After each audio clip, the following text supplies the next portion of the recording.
Hi there, video production. Today we're going to be talking about the basics of shot type. And the first shot type is the extreme long shot, or otherwise known as the extreme wide shot.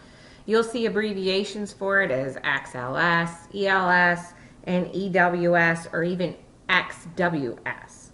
This is the shot that encompasses a wide and deep field of view, forming an image that shows a large amount of the environment within the film space. It's often used as the establishing shot, which is the picture that you'll see at the beginning of a motion picture or at the start of a new sequence or scene within a motion picture. Typically, an epic battle scene, you want to see a wide shot, really long, extreme long shot. It shows where the picture is taking place. It may show when, whether it's day or night, summer, winter, and it may show who. A lone stranger walking into town, a massive invading army. Most often the human figures in these extreme long shots are so small and the details are not distinguishable, so the location conveys the feeling for this particular shot. Our next shot type is the very long shot or very wide shot. It can be abbreviated VLS. It's in the part of the wide shot family still. It can be used in the exterior or interior, inside somewhere shooting, when there's enough width and height that exist. Environment within the film space is still really important as it fills much of the screen, but you can see in this picture the figure is more visible and limited clothing detail may be observed, especially if it's something important like a costume that needs to be seen. It may be used as an establishing shot. That means at the start, where movement of the character brings the figure closer to the camera. So maybe they're walking towards you, like this girl is in this picture. It shows where the picture is being taken place, when it's happening, and a bit more of who. So that's the very long shot.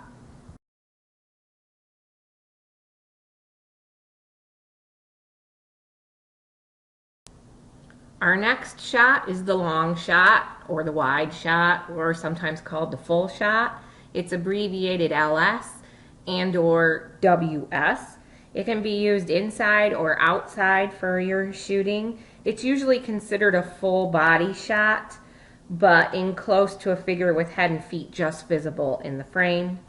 Larger human figures should take attention away from the environment. However, the characters' surroundings, they're still visible, still important to what you're trying to communicate in your picture. May still work well with establishing shot, especially if you have a smaller interior space or a contained exterior space like a storefront.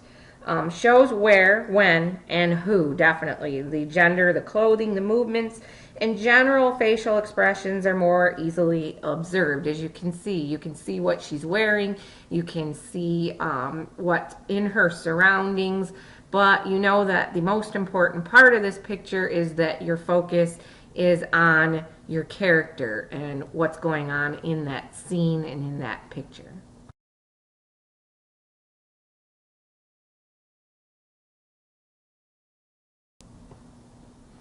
Okay, our next shot is the medium long shot, or sometimes called the knee shot. It's abbreviated MLS. It's the first shot in increasing magnitude that cuts off a body part of a human subject. Traditionally framed such that the bottom of the frame cuts off the leg just below or just above the knee. If you cut off above the knee, it is sometimes referred to as the cowboy shot, because in American Western movies there was interest in being able to show the firearm in the holster strapped to the thigh of the cowboy. Human figure in these pictures is prominent. That's the important part of the pictures. Details in the clothing, the gender, and the facial expressions are visible. And this one shows more of who than where, and can still show when in the background picture. So this is the medium long shot.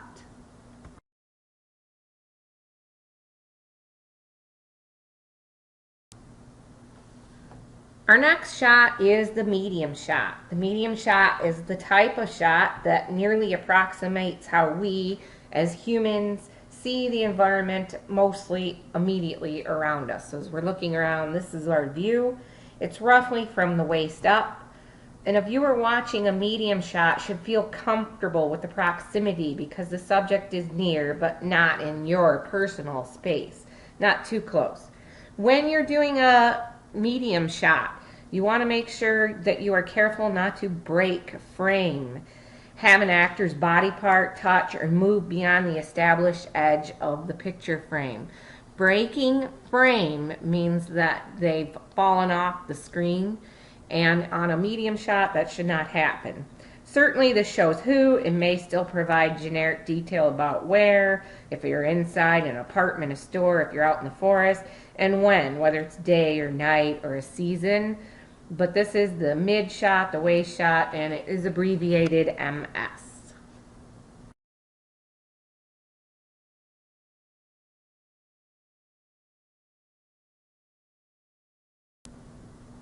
Okay, so our next one is the medium close-up shot, or sometimes called the bust shot. It's abbreviated MCU. It's sometimes called the bust shot or the two button for the tight bottom frame cutting off at the chest. Roughly, if you were wearing a button-down shirt, it would have the top two buttons of a shirt. It definitely cuts off above the elbow joint if you had the arms of your subject showing. Subject's facial features are rather prominent. It means that you can see where the eyes are looking, you can see emotion, the hairstyle and the color, the makeup. This is one of the most commonly used shots in filmmaking, but because it provides so much information about the character while they're speaking, listening, or performing an action that does not involve much body or head movement. This is also ideal for news broadcasts and talking head interviews. If you were doing a documentary or interviewing someone, this would be the shot that you use. If you watch a movie, there are a lot of these shots, especially when there are conversation going on. An audience is supposed to be watching the human face with this framing. So actions or objects in the surrounding environment hold no importance. That's not what we're there to look at. Depending on the general lighting and the costuming, you may be able to tell when and where this picture was taking place, but this is not the most important part of the medium close-up, and this is the medium close-up shot. Our next shot is the close-up shot, and you can see we're getting closer to our subject, more of their face. It's abbreviated CU. Sometimes it's called a head shot, as the framing of the picture may cut off the top of the subject's hair, and the bottom of the frame can begin anywhere just below the chin, or more traditionally with a little upper shoulder visible, depending on if it was something you wanted to see the costume or the hair style is dependent on. It can be indoor or outdoor. This is very intimate, full face shot of a human subject, showing all the details in their emotions and in their eyes, everything that's going on with them. An audience member should be totally focused on the human face with this framing, especially the eyes and the mouth. Who is most important here, not so much where or when. So this is the close-up shot.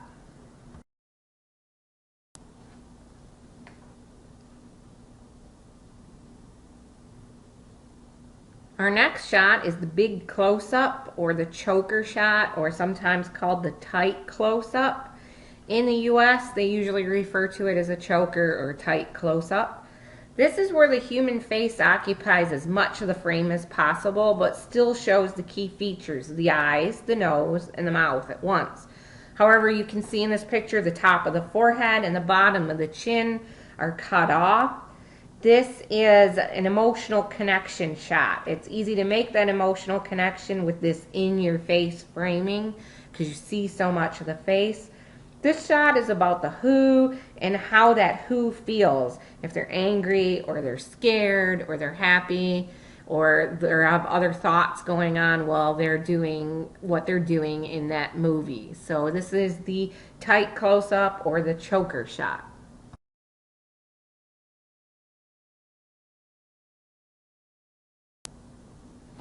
And our last shot type, there are 9, this is our 9th one, is the extreme close-up. It's abbreviated ECU or XCU. It's purely a detail shot. Framing favors one aspect of a subject, such as his eyes, his mouth, the ear, or the hand only, or it could be a solitary object. If there's just a knife that you want to show in a scene, or a mug of coffee, or a magnified portion of a larger object. This type of extremely magnified imagery can be used in documentary work, such as medical films or scientific studies, music videos, commercials, especially experimental art films, and it may be used sparingly in fictional narrative movies, depending on the established visual style of the project. Depending on what you're going for in your picture, those are used sparingly in fictional narratives, but you do see them in those other movie types, especially documentary work, commercials, and music videos. So this is the extreme close-up.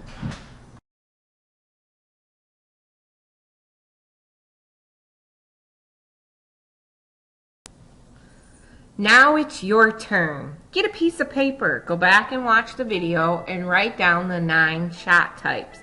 Maybe you need to write a few quick notes.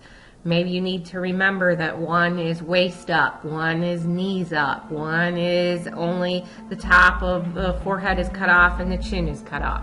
Make some quick notes of the shot types, and then go watch TV or watch a movie and look for the shot types in each scene. Do you see them? Can you identify them? So that you get comfortable in locating the shot types as you see them show up on a movie or in a picture. Once you're done with that, you're ready to start your assignment. Shoot with the cameras in school or your own camera and edit a shot type training presentation or make a video where you must teach someone who knows nothing about the 9 basic shot types, what they're called, what they look like, and how they may be used in a short fictional narrative story. What you watched on TV or in the movies may help you in teaching someone what the shot types are and when they may be used in certain instances. You should make sure you include illustrative examples, especially pictures or examples of those shots in use in your own short production or movie that you produced for this project. Take those pictures you used from the school cameras during project work time in the classroom and put those in to your lesson on what the shot types are for our assignment.